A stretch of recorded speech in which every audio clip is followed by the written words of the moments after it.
Hola, ¿cómo les va? Muy buenas tardes. Bueno, nuevamente en este ciclo con la gente de ACE, de Medife. En este caso, para charlar de la historia de las mujeres en esta Semana de la Mujer, un momento siempre interesante. La verdad que está bueno esto de que el mes de marzo sea el mes de la mujer y nos permita hablar de historia, de cómo estamos, y cuánto se ha ganado, cuánto falta todavía en esta conquista de derechos, ¿no? De cuestiones jurídicas y, bueno, todo lo que ya sabemos. Y esto tiene una historia bastante larga, que parece interesante recorrer despacio dentro del tiempo que tenemos, pero a mí me gusta empezar un poco para no irnos ya a la prehistoria, que ya sería mucho, pero sí a un momento altamente interesante que es en la Edad Antigua, en la historia antigua, lo que tiene que ver con Grecia, ¿no? Esa Grecia clásica del siglo V antes de Cristo, la Grecia de Pericles, del Partenón, de todas esas grandes realizaciones. También la Grecia de la primera pandemia, pero eso es otro tema que hemos hablado alguna vez. Y fíjense ustedes qué interesante que en aquel momento histórico que surge la democracia, este invento tan interesante, este avance tan fuerte frente a las teocracias, ¿no? Que estaban reinando en gran parte del mundo en ese momento, las monarquías absolutas y demás, la democracia que plantea la participación ciudadana tenía una limitante muy grande en Grecia, que era la no participación femenina. Las mujeres estaban excluidas a cargo del hogar, literalmente, así se decía, ¿m? Y esto era una cuestión estrictamente de hombres, bueno, como sabemos, fue dándose este corrimiento de un lugar protagónico que tenían las mujeres en el Neolítico y esas etapas previas a lo que consideramos la historia clásica, a este lugar de postergación, un poco impuesto por los hombres, según dicen algunos antropólogos, como Levi-Strauss, a partir de notar el hombre la gran capacidad y la gran inteligencia de la mujer, ¿no? Concretamente, en el siglo V antes de Cristo uno nota una contradicción interesante, ¿no? Esta ausencia de la participación política de la mujer, esta negación por parte de los varones de la participación política, pero la gran voluntad de participación y protagonismo lógico que tenían las mujeres allá por el siglo V, cuando las vemos tremendamente protagónicas en la literatura, ¿no? Una Antígona, una Lisístrata, estas mujeres tan potentes, tan fuertes de Atenas, esas mujeres de las que habla Chico Buarque en esa canción tan bonita, Mujeres de Atenas, ¿no? Que hablan de estas mujeres que se plantaban frente a temas tan potentes como la posibilidad y el derecho a enterrar a sus muertos, la primera huelga de amores que plantea Lisístrata, ¿no? Esta idea de que hasta que no nos traten bien nuestros varones, nuestros compañeros, no volveremos a tener encuentros sexuales con ellos. Bueno, toda esta cuestión que está tan fuertemente en la literatura griega y que tenía la limitante de la no participación, pero que habla de que la mujer no se resignaba a ese papel secundario que le habían otorgado en aquella Grecia clásica, ¿no? Vendrá luego el mundo latino, ¿no? Esta unión entre lo griego y lo latino, donde la mujer va a seguir teniendo un intento de protagonismo importante. Se ve esto también en la literatura grecolatina, de protagonismo femenino, estas mujeres que siguen buscando su lugar.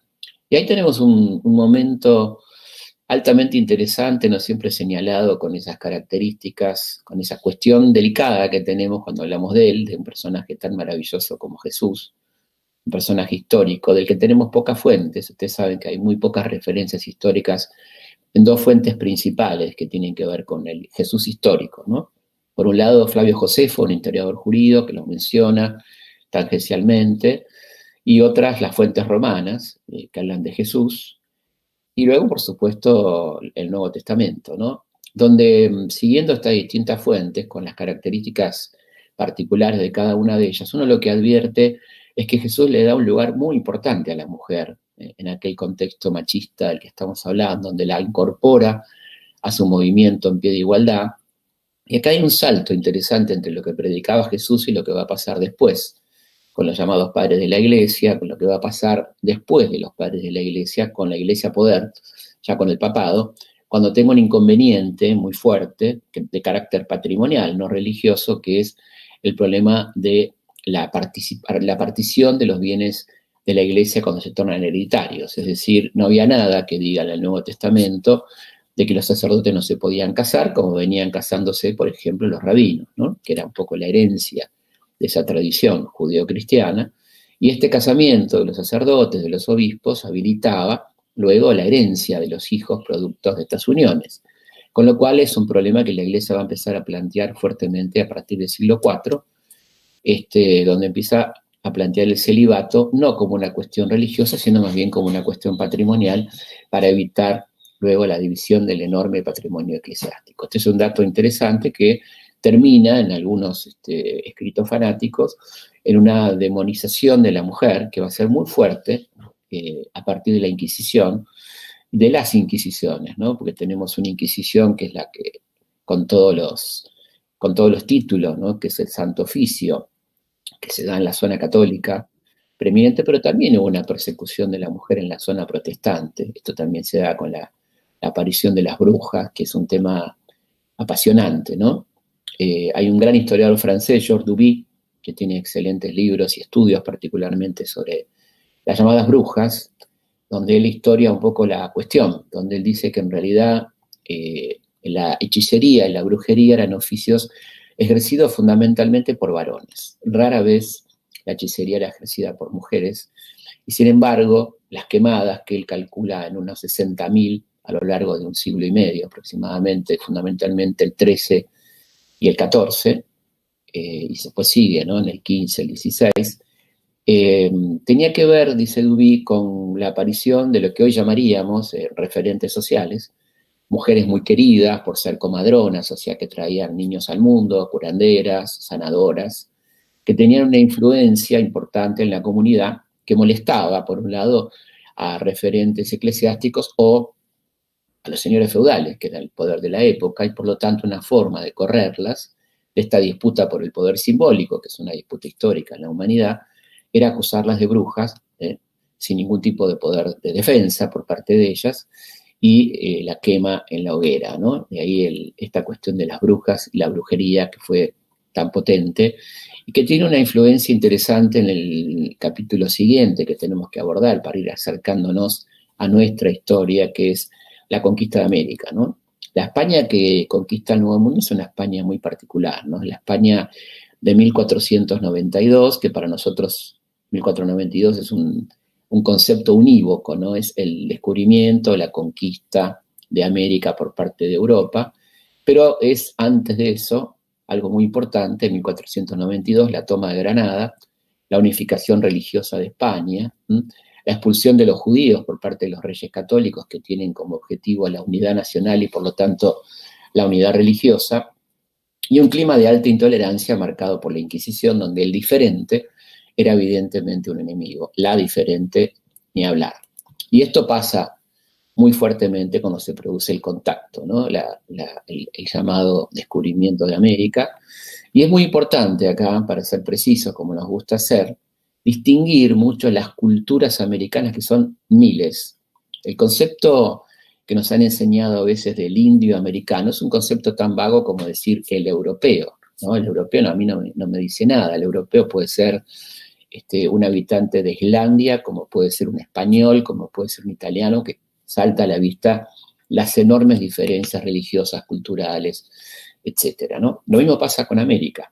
Por lo tanto, el contacto que tiene Colón con las primeras culturas con las que se encuentra, que son las de Guanajaní, la de que hoy se llama San Salvador, ¿no? La zona de Bahamas, es una cultura muy particular, la cultura taína, que vivía en una amplísima libertad sexual, donde la gente andaba desnuda prácticamente porque es una zona cálida, una zona tropical, y que esto provoca, por supuesto, un fuerte choque en la mirada censora, la mirada inquisitorial con la que venían los conquistadores, donde lo máximo que se podía ver era un escote o un tobillo, como dicen algunos autores, y esto provoca evidentemente un choque fuertísimo, un shock y una crisis de conciencia, ¿no? Como dicen algunos de los cronistas de Indias, inclusive, de gente que venía teóricamente a implantar la monogamia y que termina fomentando la poligamia, ¿no? En este contexto de la supuesta conquista espiritual. Y evidentemente la mujer, y acá es un dato muy interesante para que lo pensemos juntos, era para el conquistador un elemento muy interesante de apropiación. Por un lado, por lo obvio, ¿no? Por la cuestión sexual, por la diferencia y la abstinencia sexual de Europa a la libertad sexual americana, pero también el conquistador español advierte que la mujer es en sí misma una unidad productiva. La mujer es la que se encarga de la agricultura, de la ganadería, de las tareas productivas, y quedaban para el hombre tareas más vinculadas a la guerra o otro tipo de cosas, ¿no? O la caza, por ejemplo.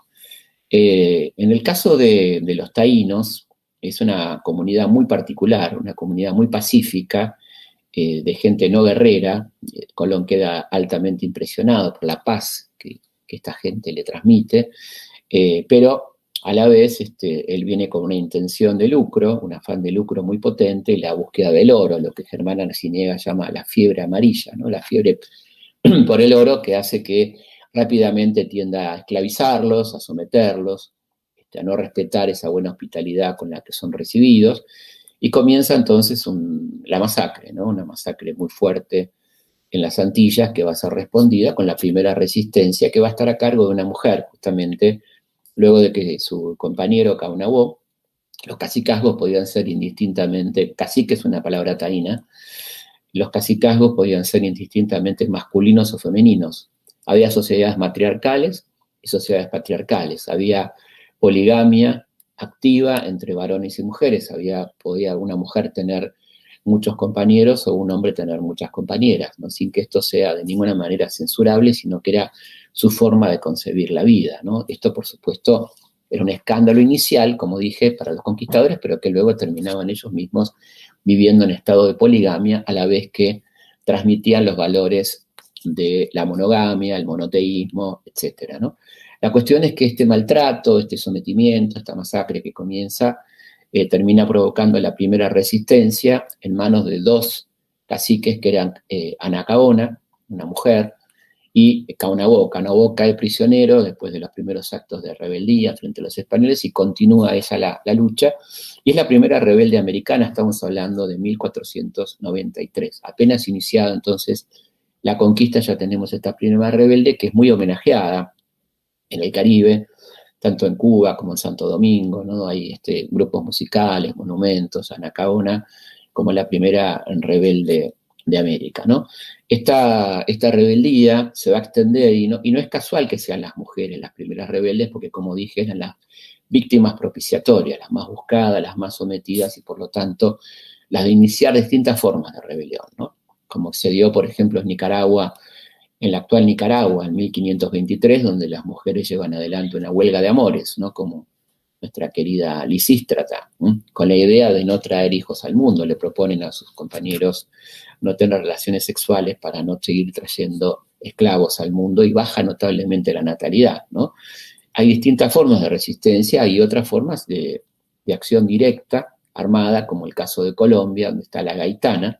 Estamos hablando del siglo XVI, una mujer que mantiene a raya a los conquistadores españoles tras la muerte sangrienta de su hijo, y durante 30 años mantendrá en la zona del Cauca una especie de zona liberada, ¿no? De rebeldía muy fuerte contra la conquista española, en las nacientes de un río muy caudaloso que los españoles, al verla guerrear, a ella y sus compañeras, este ejército de mujeres, bautiza como Amazonas. El segundo río más grande del mundo, más largo del mundo, tiene que ver con la gaitana y sus mujeres, las amazonas americanas. Fíjense cómo se mezcla, ¿no? La mitología griega con el relato de los cronistas, y ahí tenemos las amazonas americanas, ¿no? Amazonas eran una cantidad de mujeres, entre las cuales estaba California, una célebre amazona, ¿no? Que luego le va a dar nombre al estado más rico de los Estados Unidos, que tenían la particularidad de guerrear,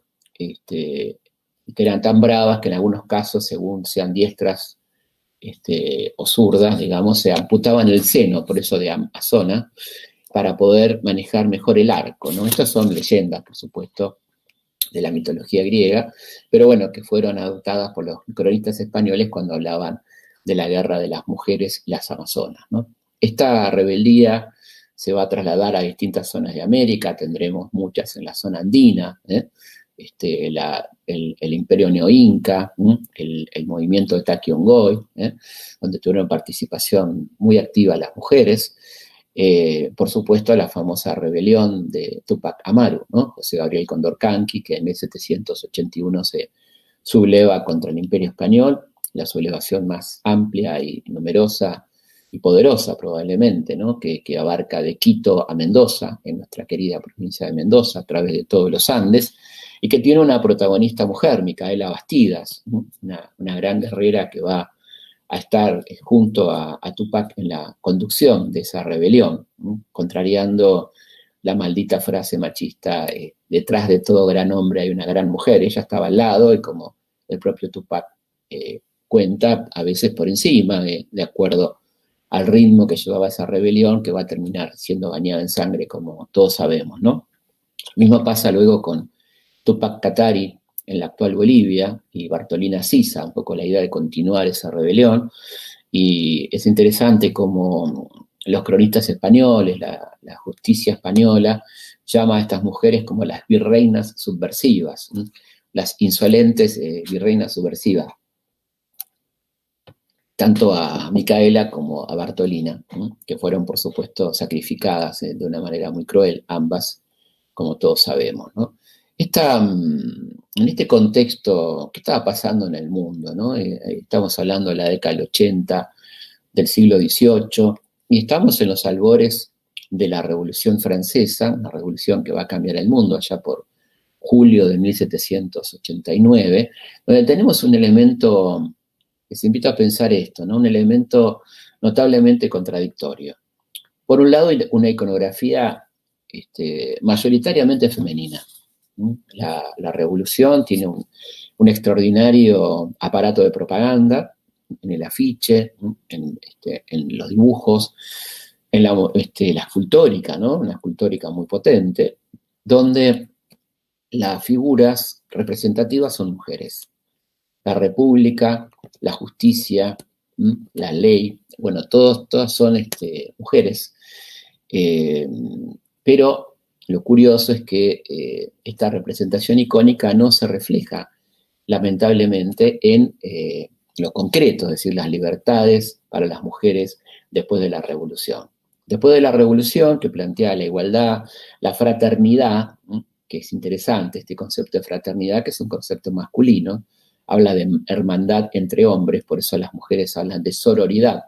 Las sores son las hermanas, y por eso la sororidad es algo distinto a la fraternidad, ¿no? que señalaba los tres principios básicos de la revolución, al que se le agregaba el principio de propiedad también, ¿no?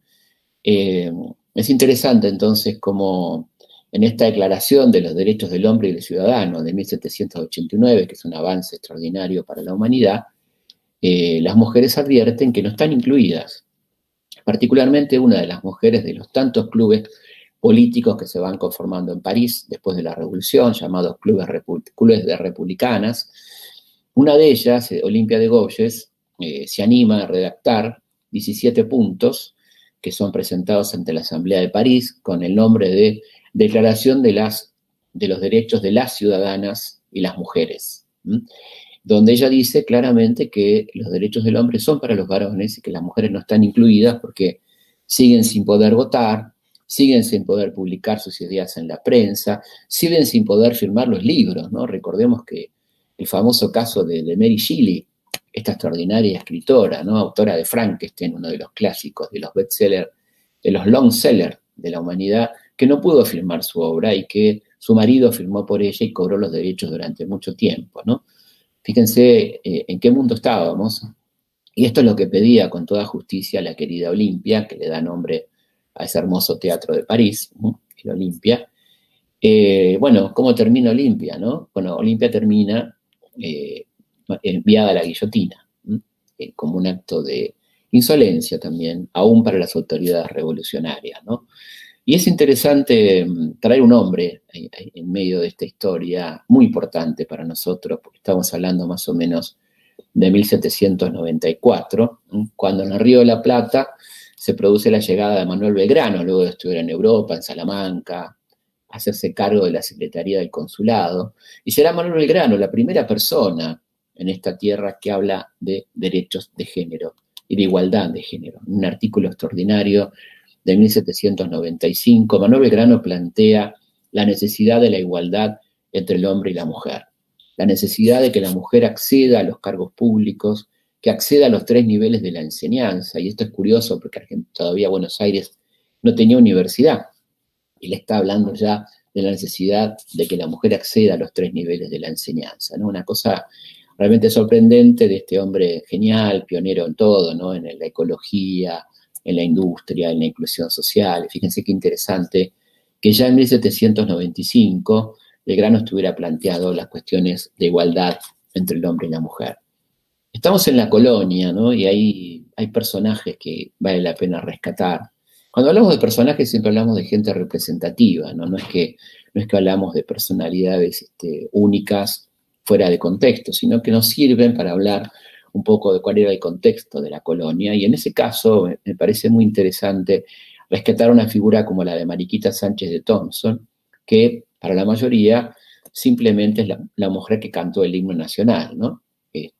Apoyada en un piano, que tiene más que ver con algo icónico, porque eso es un cuadro muy posterior, de 1910, del pintor chileno Subercaseaux, a quien se le encargó hacer una iconografía de la Revolución en el primer centenario, y la dibuja Mariquita cantando el himno con un montón de personajes que no estaban presentes, no podían estarlo en esa escena, así que no sabemos la fidelidad de esa escena, de la cual tampoco hace mucha referencia Mariquita, pero sí sabemos que Mariquita fue la primera mujer en el Río de la Plata de casarse con quien ella quería, lo cual era todo una revolución.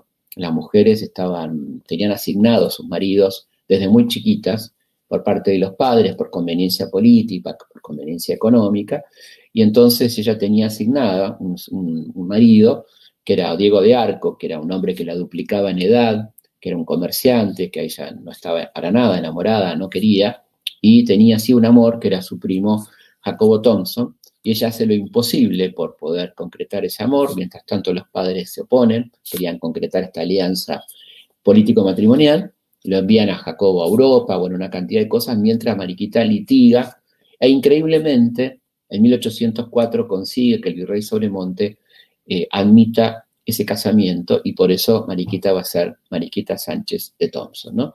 Una historia muy interesante que no tiene que ver con chusmeríos, sino con cosas que luego sentaron precedentes jurídicos, ¿no? Una mujer que puede elegir con quién casarse en aquel contexto tremendamente machista, se pueden imaginar, del virreinato del Río de la Plata, ¿no? Veremos ahí como a uno le emociona ver la voluntad protagónica de la mujer en aquellos contextos tan difíciles, ¿no? Como las mujeres de las invasiones inglesas, ¿no? Martina Céspedes, Manuela la Tucumana, ¿no? Mujeres que lucharon y que quisieron colaborar y estar al frente también de la defensa de Buenos Aires. Las mujeres que colaboraron con la Revolución de Mayo, que no podían tener un rol protagónico porque no las dejaban, no podían participar del cabildo, no podían escribir en la Gaceta, pero hacían colectas, firmaban peticiones, firmaban documentos muy interesantes, ¿no? Entre las cuales ahí la teníamos a una muy chiquita Remedios de Escalada, por ejemplo, ¿no? Así que fíjense qué conmovedor que es ver cómo la mujer intenta permanentemente participar, como lo hará también activamente en nuestras guerras de independencia, ¿no? Ahí tenemos a las centenares de espías de San Martín, y ahí hay una desmentida, esto de que la mujer no participa del cruce de los Andes, participa de muchas maneras, ¿no? Participa colaborando logísticamente con donaciones, haciendo ropa, haciendo colectas, haciendo lo imposible, y también activamente, ¿no? Como las espías que participaron y que fueron tan importantes, imprescindibles, diría yo, para concretar el servicio de contrainteligencia e inteligencia en el cruce de los Andes. Las mujeres del ejército de Belgrano, tan importantes, ¿no?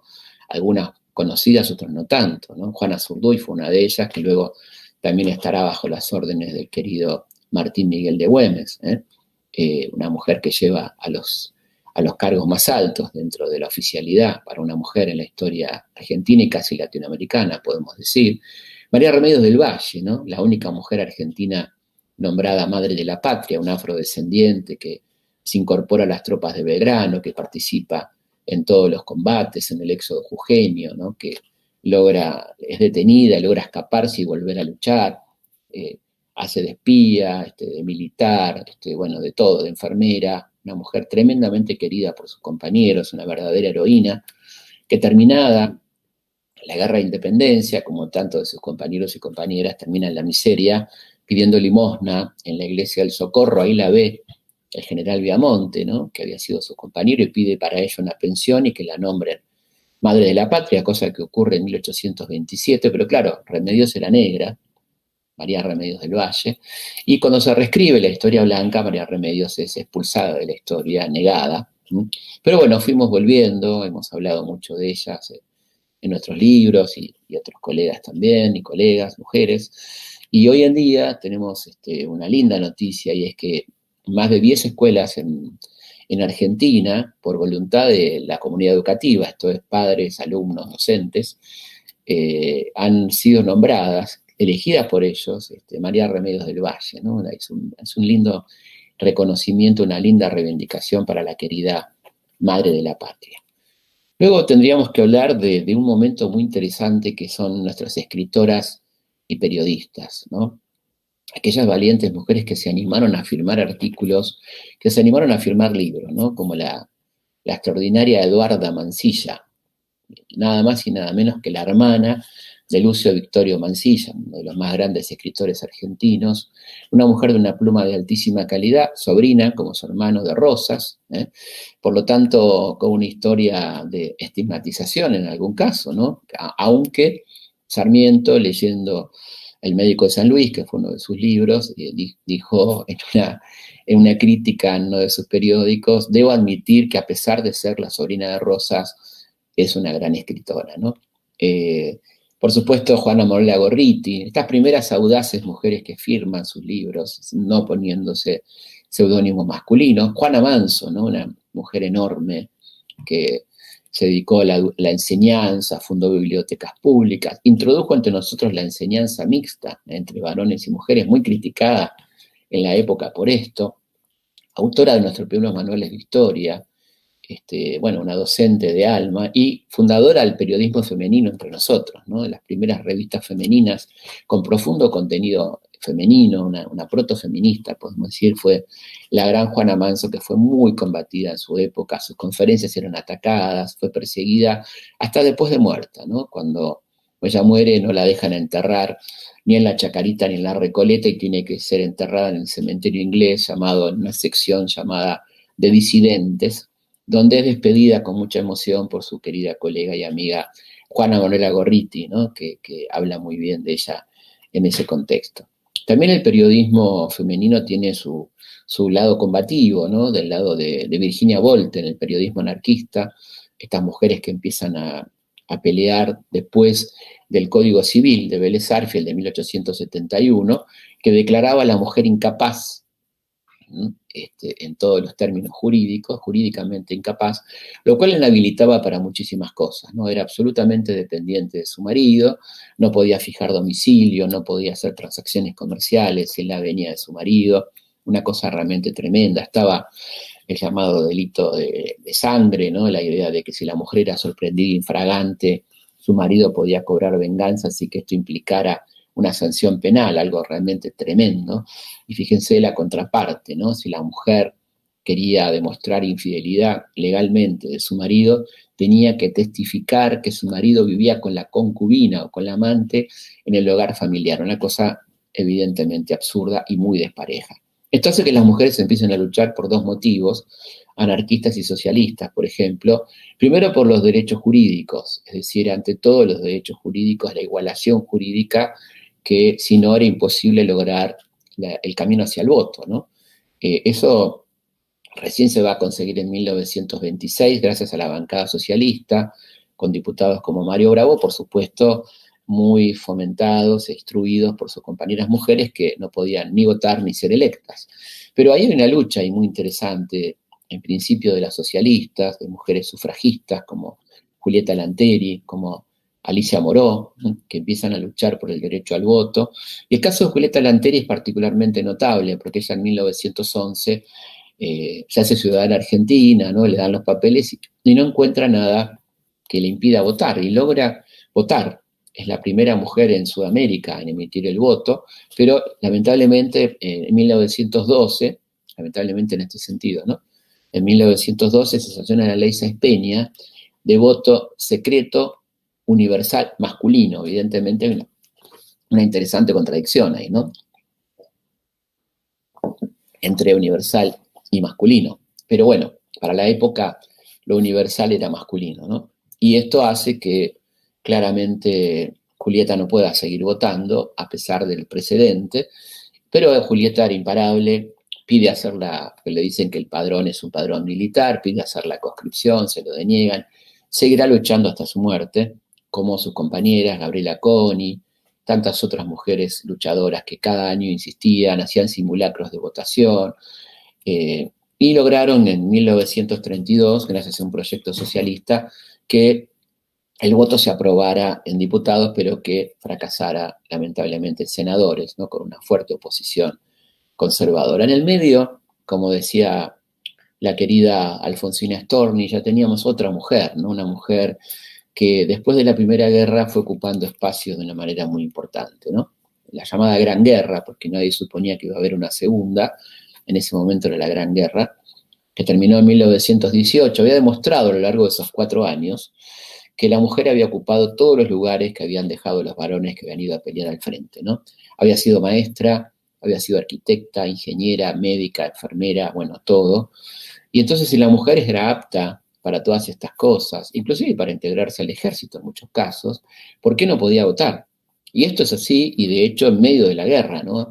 En 1917 todavía, la mujer empieza a votar en el Reino Unido, ya lo había hecho en 1893 en Nueva Zelanda, por ejemplo, y seguía este camino hacia la obtención de derechos. La mujer es otra mujer después de terminada la guerra, en aquel contexto tan dramático. Recordemos que a la guerra le sucede la pandemia de la gripe española, con su saldo de 50 millones de muertos alrededor del mundo, donde la mujer tuvo un rol muy importante en temas médicos, mucha mujer médica, mucha mujer enfermera que salvó muchas vidas, pero en aquel contexto, en esa posguerra tan particular de la primera gran guerra mundial, evidentemente la mujer comienza un camino hacia la liberación, un camino hacia la autonomía, cambia la moda, se acortan las faldas, se acorta el pelo, ya el uso de otro tipo de indumentaria, la va poniendo en la calle. Hay mucha mujer en la calle trabajadora,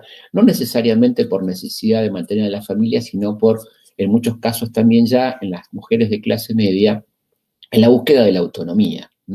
Esto lo refleja muy bien una extraordinaria mujer argentina que fue Alfonsina Storni, que le gustaba llamarse a sí misma la loba, ¿no? La loba porque decía que se sentía acosada, ¿no? Que sentía que no quería ser ella parte del rebaño, ¿no? Que prefería ser loba en un punto, pero no para atacar a nadie, sino para irse del rebaño, para irse por fuera de las voces que repetían, consignas sin entender de qué estaban hablando, de esa masificación, de esa condena previa a la mujer, haga lo que haga, decía Alfonsina, que fue muchas cosas, fue maestra, fue actriz, empleada de comercio, por supuesto, finalmente periodista y una de nuestras más grandes poetas, ¿no? Una poetisa extraordinaria que termina muy trágicamente, en medio de una sociedad que se ocupó más de juzgarla que de entenderla. Ella exhibía orgullosamente su carácter de madre soltera, nunca lo ocultó en un mundo, estamos hablando de la década del 20, ¿no? Una década donde todavía, si bien empezaban a cambiar las cosas, seguíamos en ese mundo, ¿no? La mujer empezaba a tener protagonismo, a afirmar, mucha mujer periodista, escritora, mujeres libres, digamos, como por ejemplo Victoria Ocampo, ¿no? Que fue la primera mujer en fumar en público, en manejar un automóvil y de fundar una revista como Sur, ¿no? Una revista extraordinaria, una revista que cambió la historia de las letras en el mundo hispánico, donde con firmas reconocidísimas a nivel mundial, y a la vez se seguía luchando entonces por avanzar hacia los derechos. Se había logrado en el año 26, como dije, la igualación de derechos, la igualdad jurídica, y había que seguir avanzando hacia el voto, cosa que se va a dar con mucha fuerza en los años 30, ¿no? Donde aparecen otras mujeres, ¿no? Como Salvadora Medina Honrubia, una mujer extraordinaria que fue la mujer de Botana, militante anarquista, que cae presa, ¿no? Curiosamente, el periódico de Botana, Crítica, había sido un gran alentador del golpe de Estado de Uriburu, el golpe cívico-militar de Uriburu, y cuando se le ocurre a Botana criticar los fusilamientos y las torturas que estaba llevando adelante Uriburu y sus socios civiles, termina preso Botana y Salvadora. Salvadora va a parar al Buen Pastor. Desde allí le escribe una carta increíble a Uriburu, donde le dice que le cruza la cara, porque ha habido un pedido internacional de grandes escritores, autores, mujeres, hombres, por la libertad de Salvadora, que era una persona tremendamente querida en el ambiente cultural, por gente como Neruda, como García Lorca, etc. Ella pide que no le pidan clemencia a una persona que es incapaz de tenerla, y es una carta modélica, ¿no? Realmente la de Salvadora, que es otro jirón en esta lucha por la conquista de los derechos cívicos y jurídicos de la mujer. Un camino largo que va teniendo ahí muchos girones. Las científicas, ¿no? Es interesante mencionar a las mujeres científicas y en una podemos simbolizar a muchas, ¿no? Que fue la queridísima Cecilia Grierson, una joven que fue en principio maestra rural, que se le muere una amiga muy jovencita y se da cuenta la deficiencia del sistema sanitario y decide ingresar en 1883 a la Facultad de Medicina, en un contexto tremendamente machista, donde sus compañeros le hacían bullying, sus profesores la trataban muy mal. Ella cuenta que, por ejemplo, en el primer examen que da, el profesor médico que le está tomando examen hace constar en acta: conste que le estoy tomando examen a un ser inferior. En esas condiciones estudió la querida Cecilia, que se recibió con medalla de oro, a pesar de lo cual no le daban trabajo en los servicios médicos. Ahí le ayudó mucho el doctor Juan B. Justo, fundador del Partido Socialista.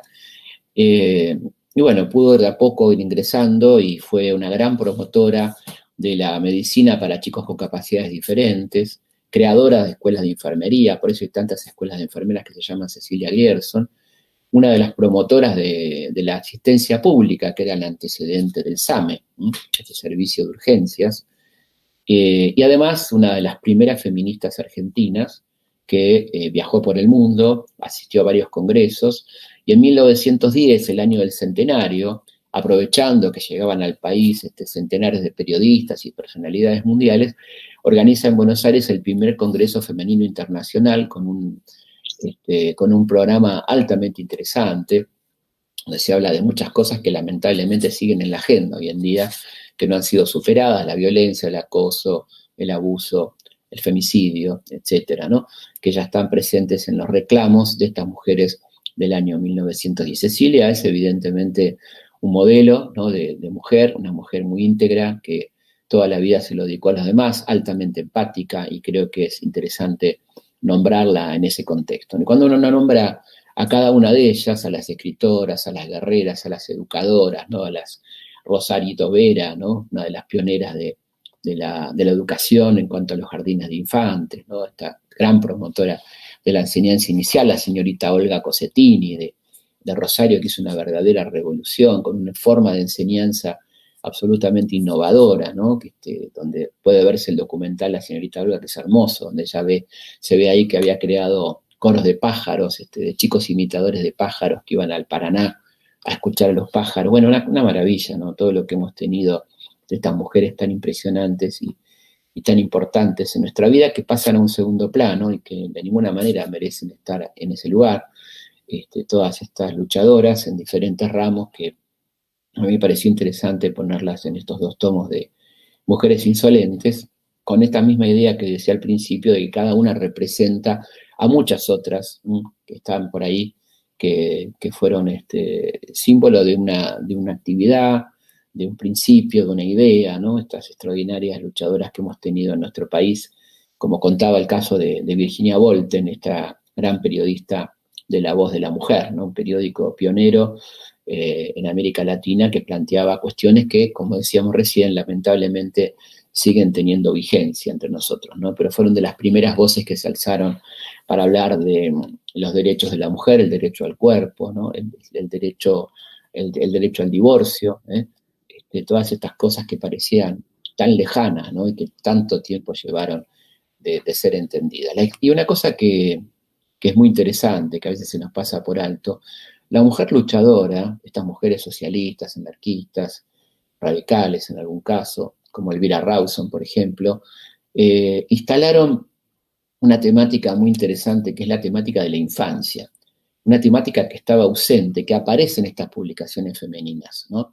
La idea del niño no como un objeto, sino como un sujeto del derecho, de la niña y del niño como sujeto de derecho, ¿no? Los derechos de la infancia, el derecho a no trabajar, el derecho a recibir enseñanza, a recibir buen trato, ¿no?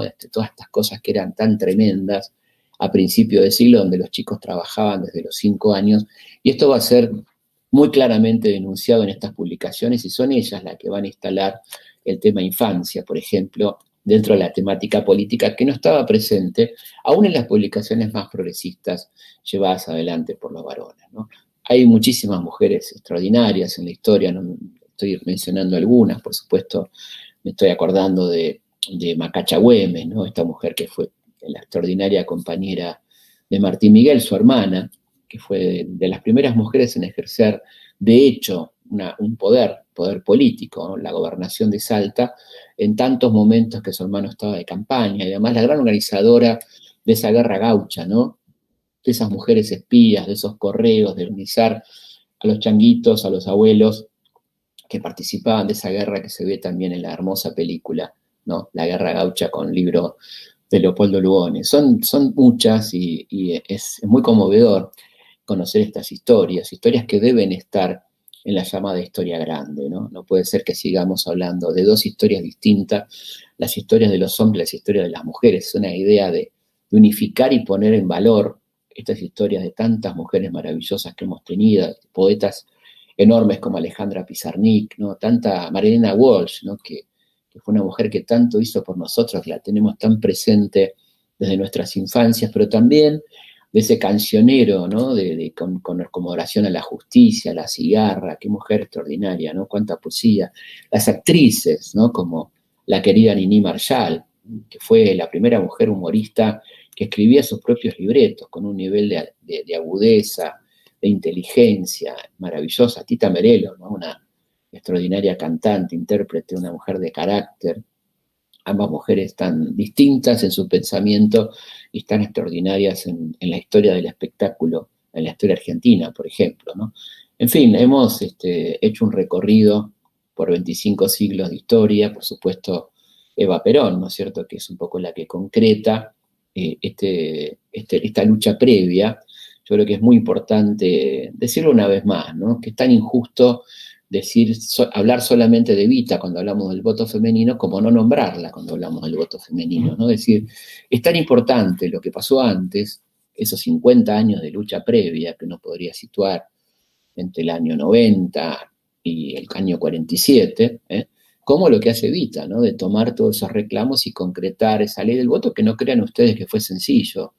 Los invito a ver en YouTube, hay una reconstrucción del debate parlamentario de 1947, cuando se presenta la ley de voto femenino, donde todavía hay senadores. Lo que se hace ahí es una reconstrucción con el diario de sesiones, pero con actores que parecen senadores, pero lo que dicen es exactamente lo que está en el diario. Y todavía había argumentos en aquel año 1947 del talante de la mujer tiene un cerebro menos pesado que el hombre, ese tipo de cosas que algunos todavía siguen repitiendo, ¿no? Así que todo este conjunto disímil, dispar, de mujeres que quizás no se sentarían a tomar un café entre ellas, como puede ser Eva y Victoria, pero Victoria también fue una gran luchadora por el voto femenino a su manera, ¿no? Y por la no anulación de los derechos del 26, que la dictadura de Uriburu quiso anular. Victoria se ocupó de hacer una gran campaña nacional de cartas para frenar esa anulación de la ley que daba los derechos a las mujeres, ¿no? Así que fíjense qué orgullosas y orgullosos podemos estar de tantas mujeres extraordinarias de nuestra historia, que nos llenan de orgullo y que deben estar mucho más presentes, ¿no? Deben estar en la llamada gran historia, que evidentemente las debe incluir en un pie de igualdad, porque fueron fundamentales en la historia argentina y las tenemos que tener presentes siempre, ¿no? Así que bueno, ha sido un gusto, espero que les haya gustado y básicamente que les sirva de inquietud para seguir buscando, para seguir ahondando, ¿no? de estas mujeres extraordinarias que tenemos en la historia universal y en la historia argentina. Muy buenas noches, espero que la hayan disfrutado.